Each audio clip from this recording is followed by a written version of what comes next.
فرمول انتخاب حالت دهنده مناسب موی هر کسی بسیار ساده است. کافیه بدونی که چه حالت دهنده‌ای اون استایلیو که دوست داری روی موت ایجاد میکنه.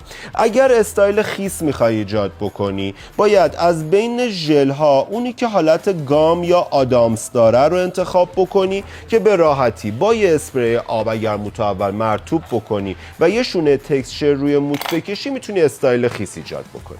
انتخاب درصد نگهدارندگی برمیگرده به طول موی شما. یعنی اگر موتون کوتاه، بهتره حالت دهنده انتخاب بکنید که هولش بالاتره تا اون استایلی که ایجاد میکنید فیکس بمونه. برای موی بلندتر بهتره حالت دهنده انتخاب بکنید که مقدار نرمتر باشه. چرا؟ چون بتونه اگر دوست دارید اون خیس مجعد رو روی موی شما ایجاد بکنه. ژل واکس ها چیکار میکنن؟ حالت دهنده با نگهدارندگی خیلی بالا توی قسم حالت دهنده های براق. یعنی اگر میخوای موهات رو یه استایلی ایجاد بکنی که همون حالت بمونه و تکون نخوره و براق باشه، از بین ژل واکس ها انتخاب بکن. مصرفش با آب یا غیر آب بسته به اندازه موی شماست. ژل واکس معمولا بدون آب حالت قشنگتری رو موتون پیدا میکنه. این حالت دهنده‌های مات هم چند مدل هست: مت وکس، کلی وکس یا پودر حالت.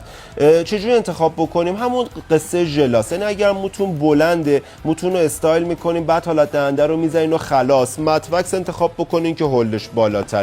اگر موتون بلندتره، میخواین حالت پف رو نگه دارید روش، از بین کلی وکس ها انتخاب بکنین. پودر حالت یه حالت دهنده فوق العاده برای زیرسازی. یعنی اگر پودر رو بزنید دیسپانسر کنی، قشنگ حجم موت رو زیاد میکنه و بعد میتونی یه مقدارم حالت دهنده مات روش بزنی و فینیش کار بشه.